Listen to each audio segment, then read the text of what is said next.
joins Dak Prescott, Zeke Elliott, Amari Cooper, and Michael Gallup down in Jerry World. So, Kyle, on paper, and really think about this because we got moves with Brady and all sorts of things, and the Saints are still the Saints.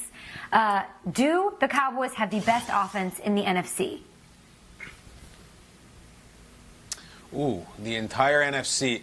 It could be. Yeah. It might be the most glamorous, too. It's the kind of offense you have when you make your draft picks on a yacht that I'm just assuming has a helipad. You hear so much over the years about the picks that Jerry Jones kind of wanted to make but didn't. He didn't get Randy Moss. He reportedly wanted Johnny Manziel. And now he takes CeeDee Lamb in a place I think was appropriate. And it was not a reach, and it was not reckless. And so I'm going to say yes, they're there.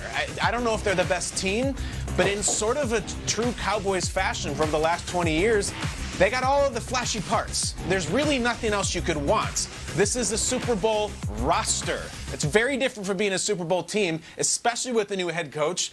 And especially with the future of Dak Prescott hanging in the balance. It could be, CeeDee Lamb could be the best player of all time. Dak still got issues. And I still don't know if Dak's best business interest is to show up this year. So great offense, great pieces. We'll take care of that in the fall. But still a lot of questions about this team. Yeah, I look at the CeeDee Lamb pick. It might have been the biggest A-plus home run of any on the draft board last night. Guys, I had Lamb going in the top 12, and I thought that if he didn't go in the top 12, someone would trade up and get him 13, 14. I can tell you from good sources that the Cowboys thought there was no chance CeeDee Lamb would be there at 17. So, Kay, yes, you add CeeDee Lamb to an offense that already has one of the best offensive lines in football. You add it to Ezekiel Elliott and Michael Gallup and Amari Cooper, and they gave the tight end a big extension too. I think, yeah, they might on paper have one of the best offenses in the NFC. But I'm not putting them over the New Orleans Saints just yet. The New Orleans Saints still have Alvin Kamara, Michael Thomas, and Drew Brees. If you were telling me Drew Brees was off the team and they were moving on, okay. But if I watch football every day, I can't say on paper is more important than what I see on Sundays. Give me the Saints over the Cowboys for now. Mm-hmm. I hear you on that, Schrags. Listen, will the addition of CeeDee Lamb make this offense better? Sure. Are they the best offense in the NFC? No, not at all. I'm high on the Cowboys. People know that I talk about the Cowboys as if I played for them, so it's time for me to be real. You have a new head coach, you have new contracts, and you have new players. That doesn't mean all of a sudden you're going to be the best offense. Off the top of my head, I can name 5 teams in the NFC with better offenses. I'll go with San Francisco. I'll go with the Seattle 49ers. Listen, I'll go with the Green Bay Packers. Listen, you want to throw in the Tampa Bay Buccaneers, and then I'll throw in the Saints, of course. So, no, these guys aren't the best offense in the NFC. They're going to need time to work on the chemistry. And you know what? Just keeping it real with the pandemic and everything's going on, social distancing, it's tough because they need to work on some team chemistry so they can find consistency. Because last year, that's the one thing they struggled with. With all the talent in the world, they weren't consistent. Nate, I do love the aggressiveness of this team in general. You look back 2 years, it was Dak, it was Zeke, and then it was a rookie Michael Gallup. They didn't have much. Now they've got Amari, trade. Then they've got Lamb, who they, by the way, blocked Philadelphia, their division rivals, from getting, which is like amazing retribution, poetic justice for what happened with Dallas Goedert back in 2018. Adding a wide receiver like CeeDee Lamb, the dominant guy, how much does that help Dak? How much does it help Amari Cooper? It helps Amari Cooper a lot. You know, Amari Cooper gets criticized for disappearing at times, and maybe there's a couple of games where he could have played better, but sometimes it's just having a good number 2, somebody that can take the pressure off of you. Now you have 2 route runners that can go out there and make plays. Amari Cooper will have a better season because of CeeDee Lamb, and CeeDee Lamb is going to learn how to be a better wide receiver because Amari's a vet. Dak Prescott, now you have everything you need. Wide receivers, tight end play, and, of course, Ezekiel Elliott back there. There's no more excuses for the Dallas Cowboys. You guys are the biggest franchise in the NFL. You make the most money in the NFL. You're worth more than any other team. How about you go out there and prove it on the field, make the playoffs, and try to make a run at a Super Bowl? Nate keeping it all the way real here on Good Morning Football. Thanks for watching us on NFL Network and on ESPN2. And Nate, their defense isn't half bad either, so no excuses. Here for it. Come and join us at 10 p.m. tonight. I'm just kidding. I'm told there are some NFL superstars joining, and truly, this is the coolest thing the NFL could have done, really using this as a platform and a moment to maximize viewership and maximize dollars in relief. Peter's going to find himself in there hanging out with Jake Paul trying to make conversation. I can't wait to watch that, Schrags. Again, 7 p.m. tonight. I can't stress it enough. Just click on the link. You will not believe who's just hanging out, talking shop. But, guys, we love giving out awards. We're already ready to do it. Let's not even wait how things pan out. These are our Round 1 awards, an awards show right now to hand out some hardware for everything we saw last night. We got different categories. We had all kinds of takes. And I will start with something we all need, and often this person is Nate for us. It is the Hype Man Award. The Hype Man Award. Everybody needs one. And this is going to Javon Kinlaw's father. Javon Kinlaw went to the San Francisco 49ers. I'm sure he was thrilled. He's moving to the Bay. And look at his father, who is up off the couch on the ground. Stop, drop, and roll. And get up, Mr. Kinlaw. Here he goes. He gone. Falling right off that beautiful, supple leather sectional onto the ground. It is how everyone would react. And still, look at, we're seeing here, I have exorcised the demons. My son is going to play for, he's hugging himself. This man is what we all need. Love it. Mr. Kinlaw, you get the award. Congratulations to you and the family. You are a Hype Man Award. We'll be sending you the hardware, sir. It's like, he's like, man, all them trips to these games, these basketball shoes, all this food you've been eating has finally paid off. We made it. We are millionaires. Hercules. All right, let's get to it. My award. The next award is for Quick Hands All Day Award, which is given to a player who shows off their fast hand skills even when they're off the field. This year, the category was a runaway, or shall I say, a snatch away, being given to the new Cowboys wide receiver, CeeDee Lamb, who quickly grabbed his phone back after he was drafted. Now, check this out. The lady next to him, she snatches the phone, and he snatches it back. I mean, listen, that's vision right there. I mean, that's what you need. He sees the blitz, he reads it, and then as soon as he picks up the blitz with the vision, quick hands. And what I love is homeboy in the left with the Jordans. He looked over like, oh, snap. It's going to be an argument later. Check out my dude with the black jeans on the left. He's like, oh, yeah, there's going to be an argument in about 10 minutes. Yep. Shout out to CeeDee Lamb. Hey, CeeDee, I feel you, bro. It's not time for it. It's not time. You know, she can do that later. It's not time for that. It's draft day. Let's all relax. No comment, Nate. Okay, so the next honor, the award for A for effort and execution. Okay, this award is given to the person who put forth their best foot regardless of just anything. And I'm going to say the winner of this award is Commissioner Roger Goodell, who nailed TikTok last night. Jerry Jeudy apparently asked him, hey, instead of my virtual dap up or whatever we're going to do because we can't, hug it out on stage, they decided to do this. This is the Tootsie Slide.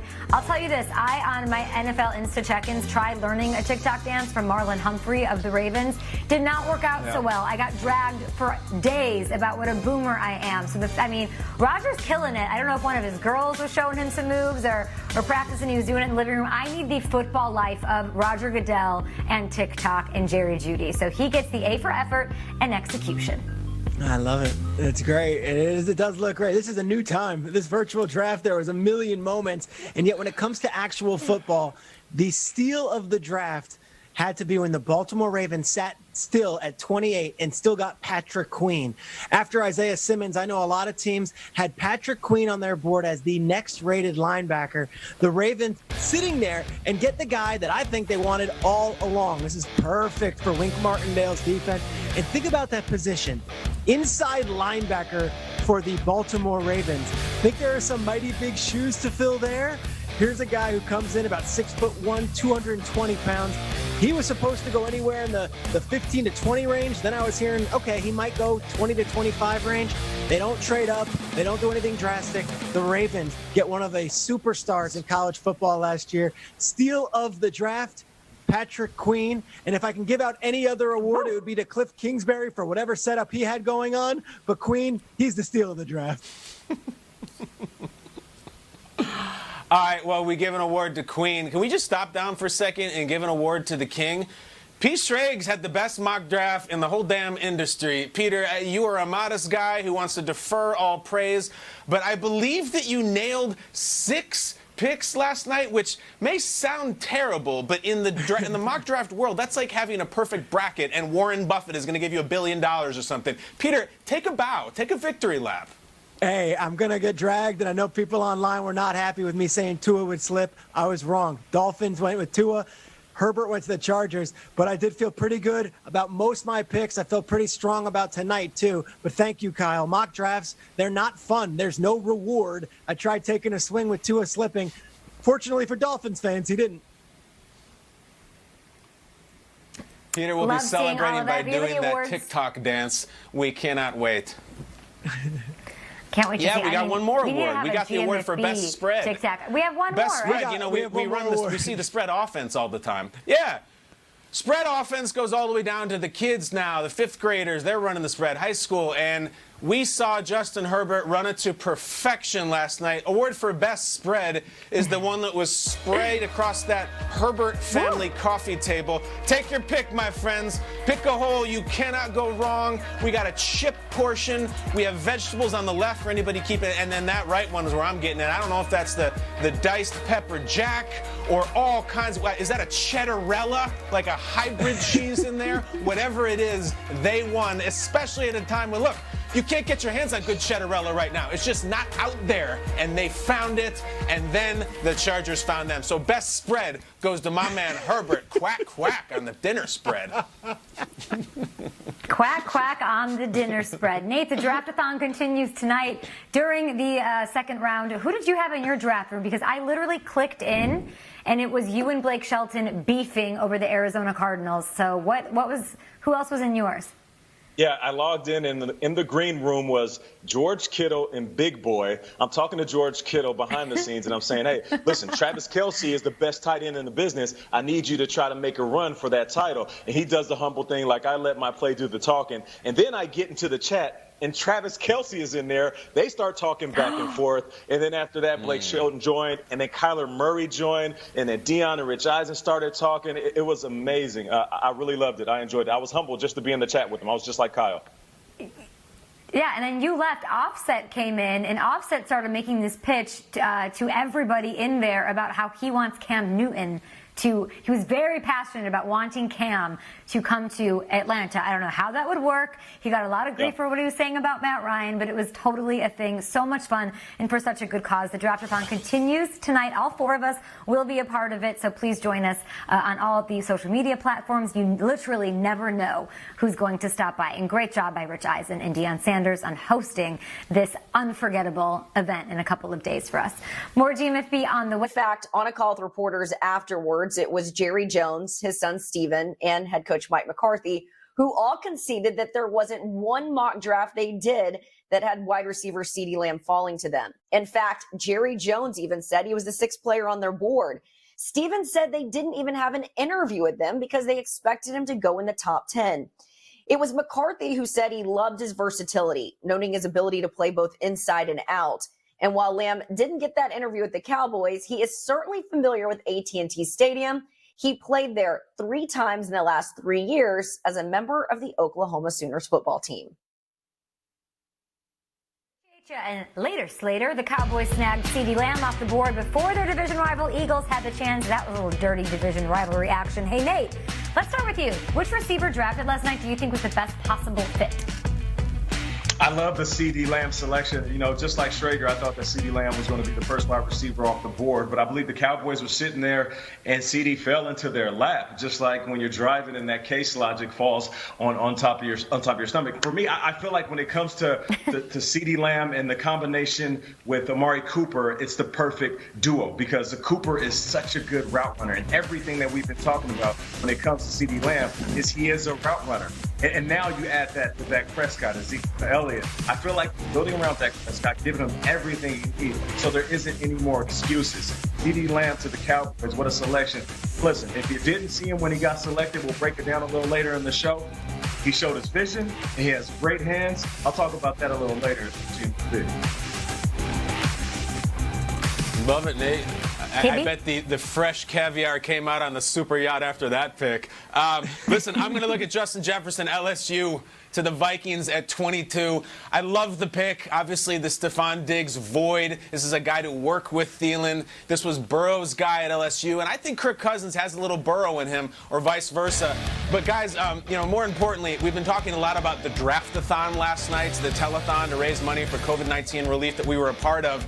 And I wasn't involved with Blake Shelton at all, but when I got in the virtual room, as I mentioned, it's Lamar Jackson, Big Boy from Outkast, Lil Wayne, Dion, Mike Vick. So you can imagine my relief when Rich Eisen says, "Oh, and look, Kirk Cousins is joining us." I was like, yes, my guy, Kirk. Kirk comes in.